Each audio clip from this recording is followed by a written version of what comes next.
So I just want to talk a bit more about Pete Buttigieg dropping out of the 2020 race. There's been a lot of speculation about how this is going to affect Bernie Sanders' chances. First of all, it was just rumors that Pete Buttigieg is in talks with Joe Biden's campaign. But then on MSNBC, they brought on Faiz Shakir, who's Bernie Sanders' campaign manager, and they basically asserted that, yeah, Pete Buttigieg is having talks with Joe Biden. Maybe they're fleshing out some kind of deal.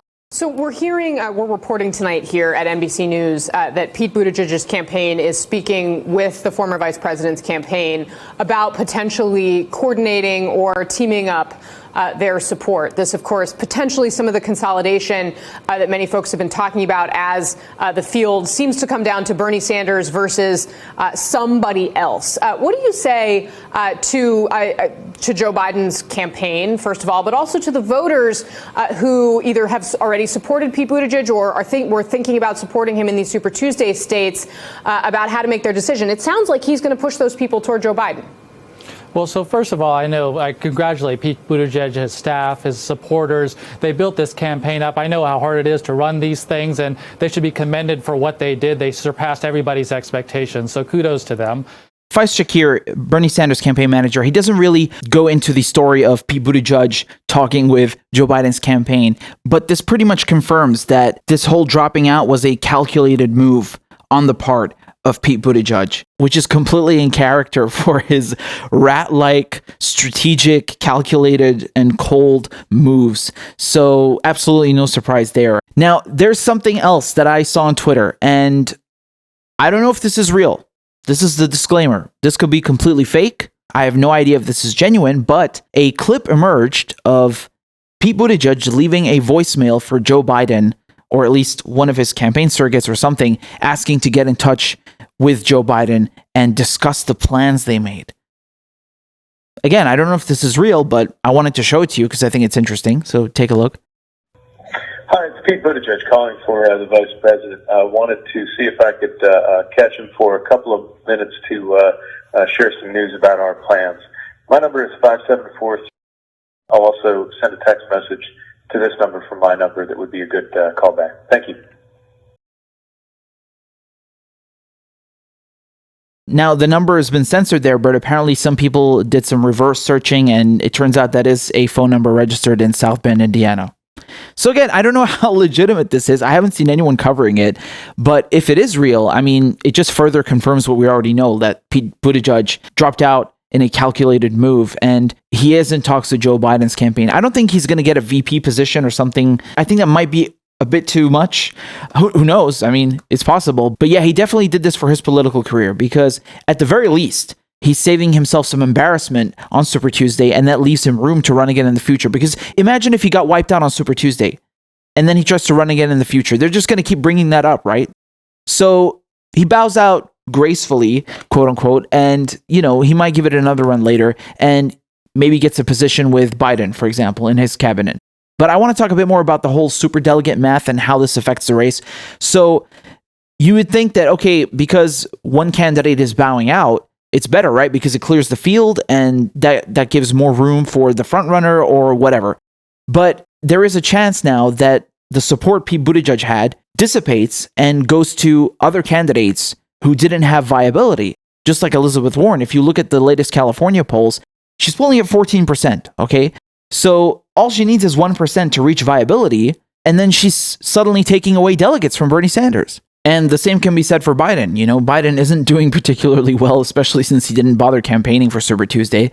So if he is lacking by 1 or 2 points, that support that's left over from Pete Buttigieg might go to him now. And then that benefits him, gives him more delegates, and that bleeds away from Bernie Sanders. And while we're talking about 1 or 2 points here, I mean, that makes a huge difference for them because now they get some delegates, they reach viability.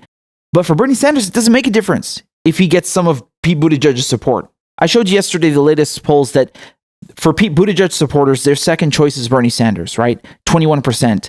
And then at 19%, you have Warren and Biden. So, I mean, you could say it's equally distributed, margin of error, whatever. And okay, even if it's equally distributed, it might help those other candidates. Like I said, they reach viability. They suddenly get delegates and eat away at Bernie Sanders' plurality. But for Bernie Sanders, it ain't going to make much difference going from 31% to 33% in a state. we know he's already going to reach viability and most likely kill it on Super Tuesday in the rest of the states and get the most of the votes. I mean, we can't call it, obviously. We don't know what the results are going to be. We'll just have to wait and see. But yeah, this is one way to hurt Bernie Sanders with this whole delegate math. Now, the counter argument is that many people have already voted for Super Tuesday. I think about 3 million people have already sent in their ballots by mail in California. So they didn't know when they voted that Pete Buttigieg was going to drop out. So since those people have already voted, it might not change the whole dynamic that much. So even Donald Trump had something to say about this, which made me laugh. Take a look. He said, Pete Buttigieg is out. All of his Super Tuesday votes will go to sleepy Joe Biden. Great timing. This is the real beginning of the Dems taking Bernie out of play. No nomination again.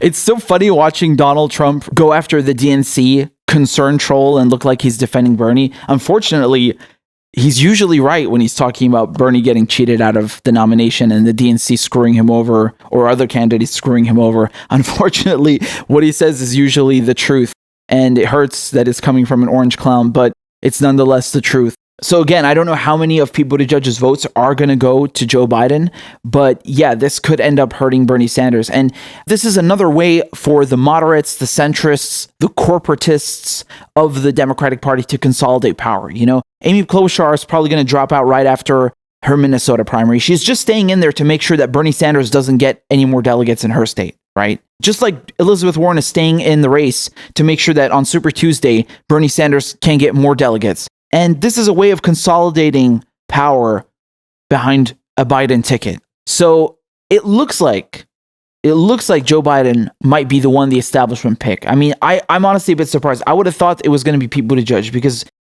Joe Biden is not really all there and he's doing abysmally in other states. He's going to get wiped out. He got lucky in South Carolina. And I don't know. I was really thinking that Pete Buttigieg might be the establishment pick. But it seems that they're going to consolidate all the power behind Biden the way things are right now. His CIA puppet masters and the billionaires probably got together in a smoke-filled back room and just called him up and told him, all right, it's time for you to bow out, and Biden is going to be the pick. So he scurried off back to Langley. Looking at all this math, I mean, let's say that Pete Buttigieg hadn't dropped out, right? And you still had this fractured centrist vote. I mean, Bernie Sanders was projected to get a plurality anyway. He wasn't going to get a majority anyway. Now, the thing that we have to watch out for is how big is the difference going to be? Because if Bernie Sanders has a plurality and the difference between his number of delegates and the amount of delegates that Joe Biden has is so big, it's going to make it much harder for the DNC to openly steal that from Bernie Sanders. Whereas if they consolidate all the support behind Joe Biden and he's within striking distance of Bernie Sanders in number of delegates, it's going to be much easier for them to give the nomination away to Joe Biden and use the weight of the superdelegates to tilt the balance in his favor. And Joe Biden has made it very clear now. He's openly said that he is willing to fight at the convention and contest the Democratic nomination if no one gets a majority. So the guy's basically saying, I don't care if the majority of Democratic voters want Bernie Sanders, and that's what the popular vote says. If no one has a majority, I'm still going to contest, and I'm going to try to make sure that superdelegates vote in my favor to snatch it away from Bernie Sanders. And the superdelegates, many of them have already said openly that, yeah, they're willing to risk the whole Democratic Party imploding by cheating Bernie Sanders out of the nomination. They have no problem doing that. No one can tell. We just have to wait and see, man. But it looks like they might be consolidating power behind Biden, and Warren is just being so bitter by staying in this race. I mean, it's so obvious now. While I'm very happy that we don't have to see Pete Buttigieg's smug face anymore and listen to his insufferable platitudes and nonsense and constant attacks on Medicare for All and Bernie Sanders, this could be a risk to Bernie Sanders' campaign. We'll just have to wait and see.